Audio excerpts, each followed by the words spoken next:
The thing with having a car that's too good is you don't want to do anything too wild that's going to ruin it, and it's still under factory warranty. So today we're doing preserving and daily comfort mods to try keep this STI looking good for as long as I can and making it a little nicer for everyday use. One of those things being rain deflectors. These were a cheap set off eBay, but all they do is prevent rain from coming into your car if you've got your windows down a little bit. These will also come in handy on the sunny days where I can feel a little bit more confident leaving the window cracked to let the hot air out so it doesn't turn into a sauna.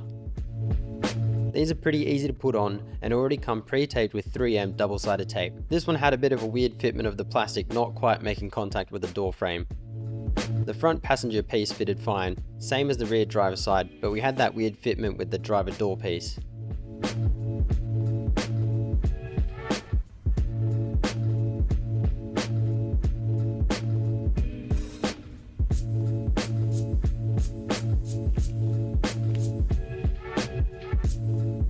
Next up, I want to protect the carpet and make it a little easier to clean the interior when it gets messy.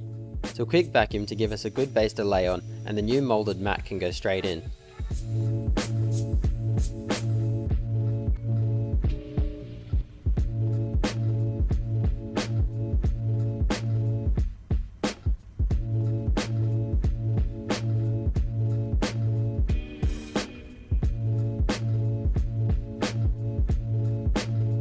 The fitment on this is okay. It would have been nice if it had a little bit more material in some areas to try tuck it under the trim, but I can't ask for too much on a budget.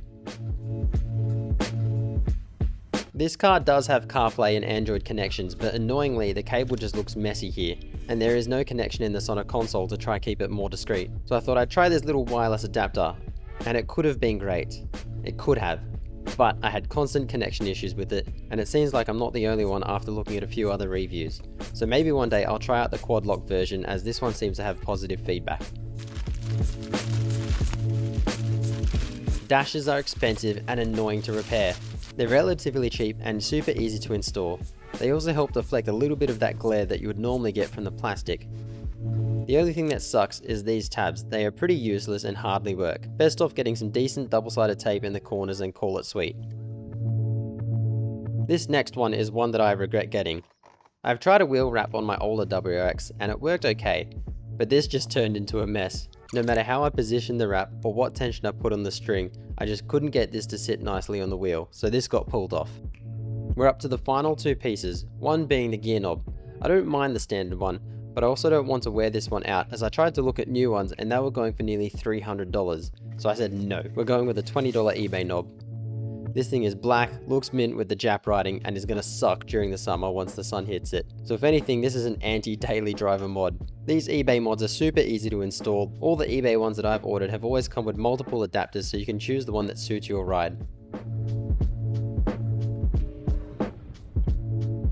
The last thing to swap out is the handbrake button. I want to try get rid of a lot of this chrome from inside the interior, and I did try to protect the standard button, but it failed, so as the young ones say, I just raw dogged it.